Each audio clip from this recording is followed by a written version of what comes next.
வருவனும் காண்பது உன்னையே, பலரிடம் கேட்பனும் சொல்வது நின்புகள். என்னிடம் வருமன் ஆறுயிர் சோதியை, எப்படி உரைப்பேன் என் இதய மன்னனை. அற்புதமான இந்த அரசு தொடக்கப்பள்ளி முகிலன்கரையினுடைய ஆண்டு விழாவை மிகச் சிறப்பாக திட்டமிட்டு இந்த இடத்திலே நல்லதொரு கலையமர்வையும் கருத்தமர்வையும் சேர்த்து இந்த பெற்றோர்களுக்கும் ஆசிரியர்களுக்கும் மாணவர்களுக்கும் ஒரு அற்புதமான ஒரு கலைப்படைப்பாக வழங்கிக் கொண்டிருக்கக்கூடிய பள்ளியினுடைய தலைமை ஆசிரியை அவர்களுக்கு மனப்பூர்வமான நன்றிகள். அவரோடு இணைந்து பணியாற்றுகின்ற இந்த நிகழ்வுகளை பகிர்ந்து கொண்ட பங்கேற்ற அன்பிற்கினிய ஆசிரியர் பெருமக்கள் மற்றும் பல்துறை பணியாளர்கள், ஒரு கடுகளவு பணியாவது இந்த பள்ளிக்காக செய்திருந்தால் அவர்களையும் இந்த நேரத்திலே என் நெஞ்சோடு சேர்த்து அழைத்து அவர்களுக்கும் என்னுடைய வாழ்த்துக்களை தெரிவிப்பதில் மட்டற்ற மகிழ்வு கொள்கிறேன். வள்ளுவர் அழகாக கூறுவார், குழல் இனிது யாழ் இனிது என்பர் தம் மக்கள் மழலை சொல் கேளாதோர் என்று. உண்மை அதுதான். உலகின் எந்த இசை கருவியை விட மேன்மையான ஒரு இசை உண்டென்றால் நமது பிள்ளைகள் தட்டு தடுமாறி ஒழுங்காக பேசாமல் திகட்டக்கூடிய வார்த்தைகள் திட்டி பேசும் இல்லையா, அந்த வார்த்தை தேனை விட இனிப்பானது. அப்படிப்பட்ட மொழிகளுக்கு சொந்தக்கார குழந்தைகளை பார்க்கும்போது நமக்கும் 10 வயது குறைந்தது போன்ற ஒரு உணர்வு இருக்கிறது. உண்மையிலே இங்க இருக்கிறவங்கள ஒரு 99.9 விழுக்காடு மக்களுக்கு என்ன தெரியும். ஏன்னா நான் உள்ளூர்காரன், எல்லாருக்குமே தெரியும். அதனால ஒரு சந்தோஷம் எனக்கு. இந்த பிள்ளைகளுக்கு என்ன அழைத்தவர்கள் சொன்னாங்க, வெறும் 5 நிமிடங்கள் பேசணும். 5 நிமிடத்திற்கு மேல் ஒரு நொடி கூடி விட்டதென்றால் உங்களுடைய மின் இணைப்பு துண்டிக்கப்படும், ஒலிபெருக்கி வேலை செய்யாது. இதெல்லாம் எனக்கு இடப்பட்ட கட்டளைகள். நானும் அதை ஏற்றுக்கொள்கிறேன். மிக சுருக்கமாக, இயன்றவரை சுருக்கமாக குறிவிட்டு நகர்கிறேன். உங்களுடைய மகிழ்வில் நான் இடையூறாக இருக்கவில்லை. சற்று இனிப்பு கூட்டுவதற்காக சில விடயங்களை பதித்துக் கொண்டு நான் விடைபெறுகின்றேன். பொதுவாக இங்க 2-3 கேட்டகரி இருக்கிறீங்க. பிள்ளைகள் முதல் கேட்டகரி, பிள்ளைகளினுடைய பெற்றோர் உறவினர்கள் இரண்டாவது கேட்டகரி, ஆசிரியர் பெருமக்கள், அலுவலக எல்லா நண்பர்களும். உங்கள் அனைவருக்குமாக சில விடயங்களை பதிவு செய்துவிட்டு நான் நகர்கிறேன். பொதுவா பிள்ளைகளுக்கு இப்ப சொல்றதுல பலன் இல்லை. பிள்ளைகள் யாருக்கும் நம்ம என்ன சொல்ல வரோம்னு புரியாது. ஆனா பிள்ளைகளுக்கான விஷயம் பிள்ளைகள் கிட்ட சொல்றதை விட பெரியவங்க கிட்ட சொல்லணும். என் பிள்ளைகளை எப்படி வளர்க்க வேண்டும் என்ற ஒரு தனிப்பெரும் அறுதியான ஒரு நிலைப்பாடு எனக்கு இருக்கணும். என் பிள்ளைகளை எப்படி வேணாலும் வளர்க்கறது இல்லை, இப்படித்தான் என் பிள்ளைய வளர்ப்பேன் அப்படிங்கிற ஒரு கட்டுப்பாடு இருக்கணும். அப்படிப்பட்ட பெற்றோர்களுக்கு என்ன சொல்வது? உங்கள் பிள்ளைகள் தனித்திறன் படைத்தவர்கள், அது யாரா இருந்தாலும் சரி. ஒரு பிள்ளையோடு இன்னொரு பிள்ளையை தொடர்பு படுத்தி பேசாதீர்கள், பார்க்காதீர்கள். இந்த ஒரு தப்பு முதல்ல பண்ணாதீங்க. இரண்டாவது, பிள்ளைகளினுடைய சாப்பாட்டு விஷயத்துல கடவுளே வந்தாலும் காம்ப்ரமைஸ் பண்ணக்கூடாது. சாப்பிடணும்னா பிள்ளை சாப்பிடணும், இதுல மாற்று கருத்துக்கே இடம் இருக்கக்கூடாது. அதற்கு வலுவான அடித்தளம் சிறு வயதிலிருந்தே நீங்கள் இட்டு கொடுக்க வேண்டும். பொதுவாக உணவு அருந்துதல்னு சொல்லுவாங்க. உணவை நன்கு மென்று உண்ண வேண்டும். அதை சின்ன பிள்ளைங்களுக்கு இப்பவே பழக்கி கொடுங்க. இது அவர்களுடைய உடல் நலத்திற்கு சிறந்தது. இரண்டாவது, வாசிக்கவும் யோசிக்கவும் சொல்லிக் கொடுக்கிறது யாருன்னா ஆசிரியர் பெருமக்கள். இந்த ஆசிரியர் பெருமக்களுக்கும் பெற்றோர்களுக்கும் உள்ள உறவானது நட்பாக இல்லை என்றால் பிள்ளைகளினுடைய வளர்ச்சி என்பது மிகப்பெரிய ஒரு கேள்விக்குறி. இன்றைய சமூகத்தில் நாம் வாழ்கிறோம் என்றால் எப்படிப்பட்ட இடரலான, எவ்வளவு நெருக்கடியான நிலைகளை இந்த பிள்ளைகள் நாளைக்கு எதிர்கொள்ள போகிறார்கள் என்பதை நீங்கள் உணர்ந்து பிள்ளைகளுக்கு அறிவுறுத்த வேண்டும்.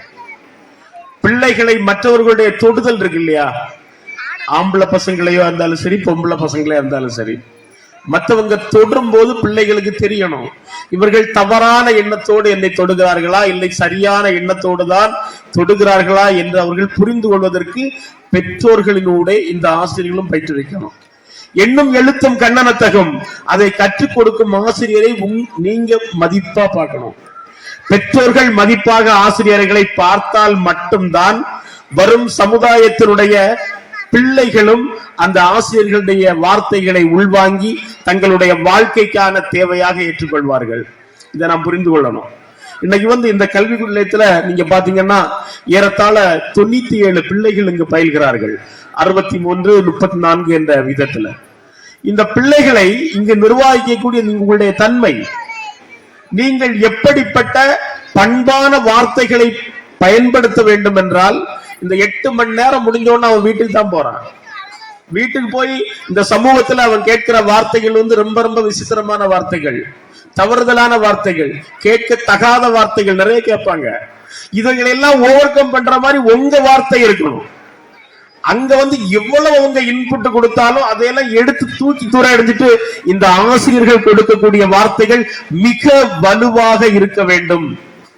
இந்த ஆசிரியர் கொடுக்கக்கூடிய வார்த்தைகள் தான் இந்த பிள்ளைகளினுடைய எதிர்காலம். இந்த சிறு பிள்ளைகளுக்கு நம்பிக்கை விதைகளை இப்போதிலிருந்தே நீங்கள் தூவுங்கள். ஏன்னா ஒரு பிள்ளைய கூட இன்னொரு பிள்ளை கம்பேர் பண்ணாதீங்கன்னு சொல்லிட்டேன். அவனவனுக்குள்ள திறமை உண்டு. எல்லா பிள்ளைகளும் முதல் மதிப்பெண் எடுக்க முடியாது.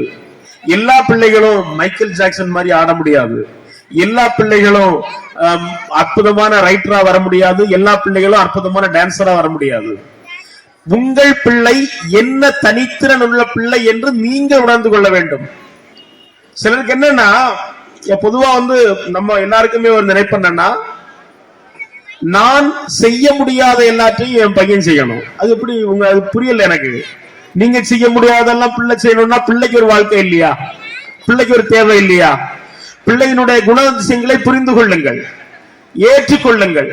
பிள்ளைகிட்ட நீங்க பக்குவமா சொல்லுங்கள். நான் எப்போதுமே எந்த மேடையில் சென்றாலும் சொல்வது, கட்டளையிடக்கூடிய அதிகாரத்திற்கு நீங்கள் வர வேண்டும் என்றால் கட்டுப்பாடும் கூடிய கல்வியை நீங்கள் கையில் எடுக்க வேண்டும். படிக்கிறதுக்கு நம்ம சங்கடப்பட்டோம்னா சேர்ல உட்கார்றதுக்கும் கஷ்டம், கட்டளை போடுறதுக்கும் கஷ்டம். பிள்ளைகள்கிட்ட பொதுவா நான் சொல்ற சிம்பிள் லாங்குவேஜ், அதிகம் படிச்சு அதிகமா பிராக்டிஸ் பண்ணி கொஞ்சம் வேலை செஞ்சா நிறைய சம்பாதிக்கலாம்.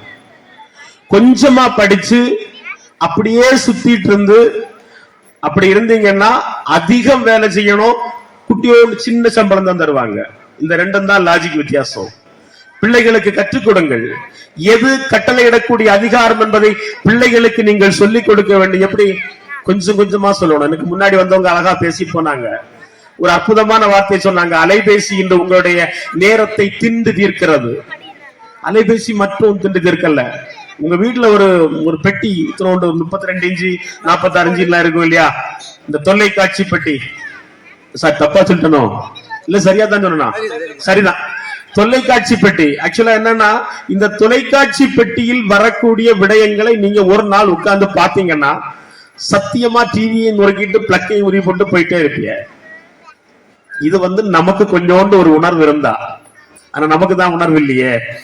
அந்த அம்மா காலையில நீட்டா ட்ரெஸ் பண்ணி டீக்கா 8 மணிக்கு அழ ஆரம்பிக்கும், மறு 12 வரைக்கும் அழத்தான் செய்யும்.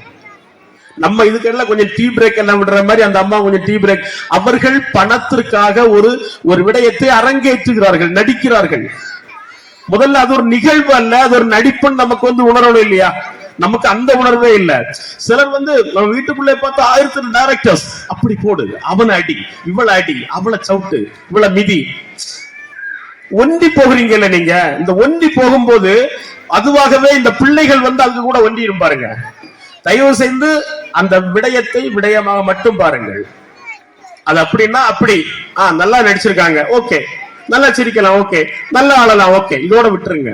நீங்க ஓவரா எக்ஸ்ட்ராடினரியா நீங்க பெர்ஃபார்ம் பண்ண பிள்ளை இதுதான் உண்மை நடிச்சிட்டு அதை அப்படியே உள்வாங்கிடும். தயவு செஞ்சு பிள்ளைங்கள் முன்னாடி தொடர்களில் நீங்கள் தொடர்ச்சியாக மூழ்கி போகாதீர்கள். அடுத்தது இந்த அலைபேசி. பிள்ளைகளை காம்ப்ரமைஸ் பண்றதுக்கு ஒரு அழகான ஒரு விஷயம் இல்லையா? பிள்ளை அழலன்னா எடுத்து போடுறா ஒரு டாம் அண்ட் ஜெர்ரி ஒரு நாள் இத பிள்ளை இதை சாப்பிடலையா ஒண்ணு போட்டு கொடு, பிள்ளை சாப்பிடும். சோ ஒருவேளை அது பிகினிங் ஸ்டேஜ்ல நல்லா இருக்கலாம், நல்லது, நானும் அதை ஏற்றுக்கொள்கிறேன். ஆனா படிப்படியாக அதை கையிலிருந்து வாங்கிருங்க. பிள்ளைகளுடைய விழித்திரை இன்று முழுவதுமாக பாதிக்கப்பட்டு 10 வயதுக்கு குறைவான குழந்தைகள் சுமார் 20 விழுக்காடு கண்ணாடி அணிகிறார்கள் என்ற ஒரு அதிர்ச்சி தகவலை யுனெஸ்கோ வெளியிட்டு இருக்குது. அதிர்ச்சி அது. நாளைக்கு அவன் என்ன பண்ணுவான்? ஒரு 20 வயசு 30 வயசு போகும்போது பிள்ளை கண்ணு தெரியாது.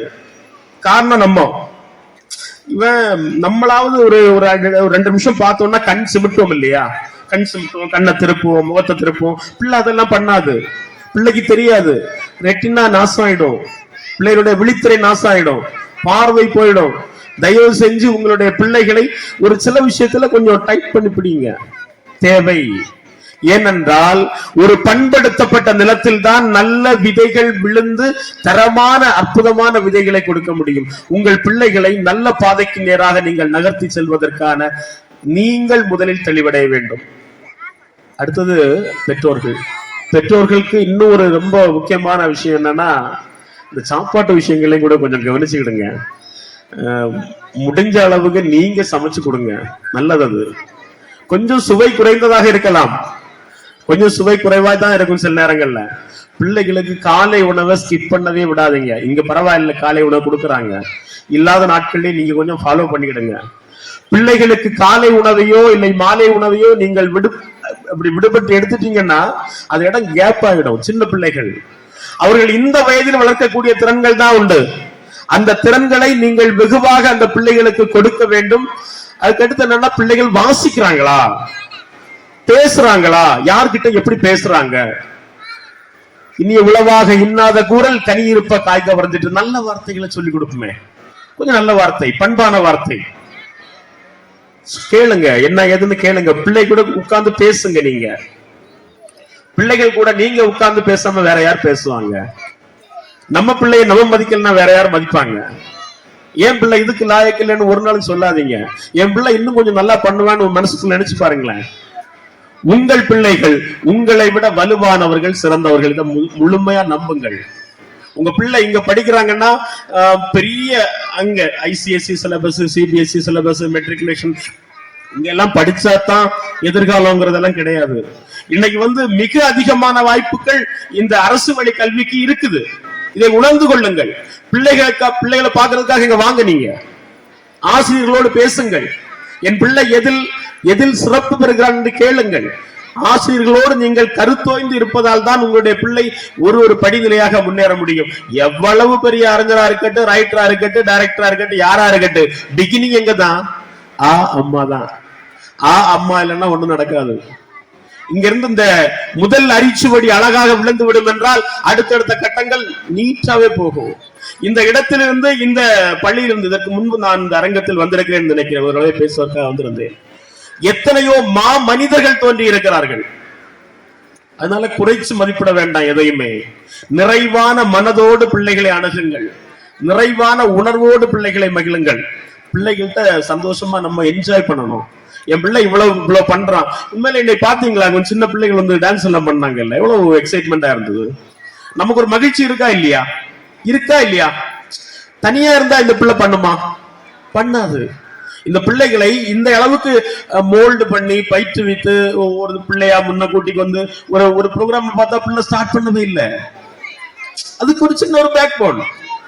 நாம எத்தனை மிசில் லான்ச் பண்ணிருப்போம், எத்தனை ராக்கெட் விட்டுருப்போம். தோல்வி அடைஞ்சோம் இப்படி சொல்லிட்டு வரோம் இல்லையா? இதுதான் முக்கியம். இந்த பிள்ளை அடுத்த நிலைக்கு உயர்வதற்கு அவரை தட்டி கொடுங்கள்.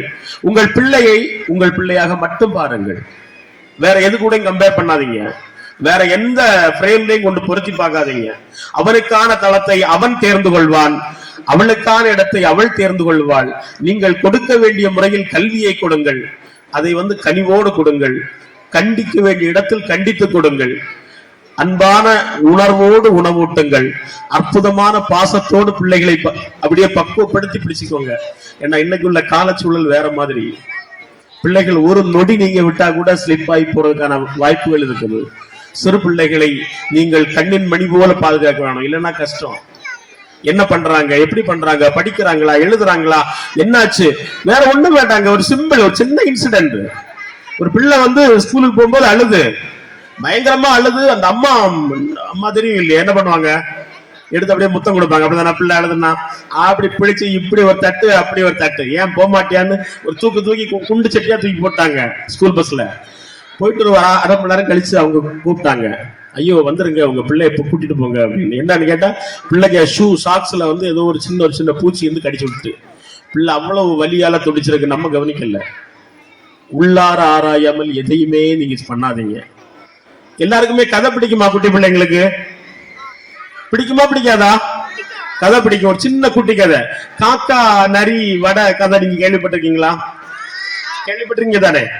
நான் அந்த கதையை கொஞ்சம் மாத்தி இருக்கேன், சின்னதா மாத்தி உங்களுக்கு சொல்லிட்டு நான் போயிடுறேன், சரியா? ஒரு அழகான காக்கா இருந்தது. காக்கா என்ன கலர்ல இருக்கும்? கருப்பா இருக்கும். அந்த காக்கா ஒரு நாளைக்கு அப்படியே பறந்துட்டே இருந்தது. பறந்துட்டே இருக்கும்போது நல்ல பசி. பசி வருமா வராதா காக்காவுக்கு? வரும். அப்ப பசி வந்தா என்ன பண்ணணும்? சாப்பிடணும். சாப்பிடுறதுக்கு என்ன பண்ணணும்? யார்ட்டையாவது கேட்கணும். இந்த காக்கா தன்மானம் பிடிச்ச காக்கா, இதுக்கு சும்மா போய் கேட்கறதுக்கு ஆசையே வரல. இந்த காக்கா ஒரு பாட்டி கிட்ட போய் கேட்டது, பாட்டி பாட்டி நீ வடை தானே சுட்டுட்டு இருக்க, நான் உனக்கு கொஞ்சம் ஹெல்ப் பண்றேன், எனக்கு ஒரு வடை தரியா அப்படின்னு.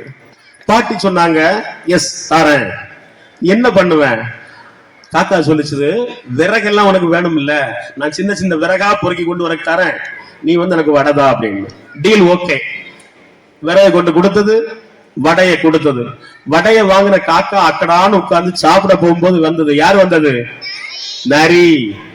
நரி கேட்டாங்க, காக்கா காக்கா நீ ரொம்ப அழகா இருக்க, பாடுவியான்னு கேட்டாங்க. இந்த நம்ம காக்கா பாடுமா? பாடுமா பாடாதா? நம்ம காக்கா பாடும்.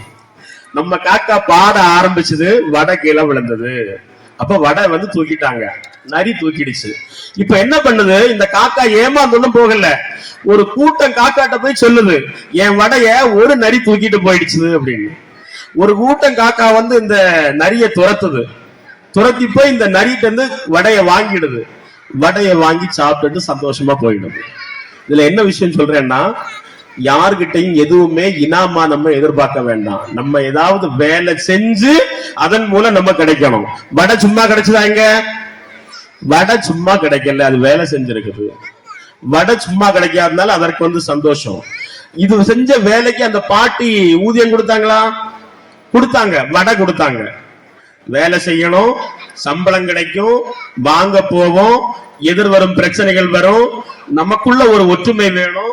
அந்த ஒற்றுமை இருந்தா நம்ம ஜெயிச்சிடுவோம்.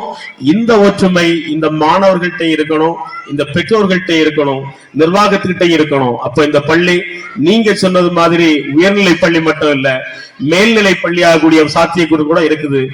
அந்த இனிய வரத்தை எல்லாம் வல்ல இறைவன் தர வேண்டும் என்று கேட்டு, இந்த மகிழ்ச்சி நிறைந்த தருணத்திலே என்னை இங்கு அழைத்தமைக்கு நன்றி பாராட்டி, எல்லா பெற்றோர்களுக்கும் பெரியோர்களுக்கும் இந்த பள்ளிசார் உறவு நெஞ்சங்கள் அனைவருக்கும், குறிப்பாக ஆசிரியர் பெருமக்கள், அலுவலக பணியாளர்கள் அனைவருக்கும் நன்றி பாராட்டி, இந்த விழா மகிழ்வை நீங்கள் இன்னும் மேற்கொண்டு இரட்டிப்பாக்குங்கள் என்று கூறி நிறைவு செய்கிறேன். நன்றி.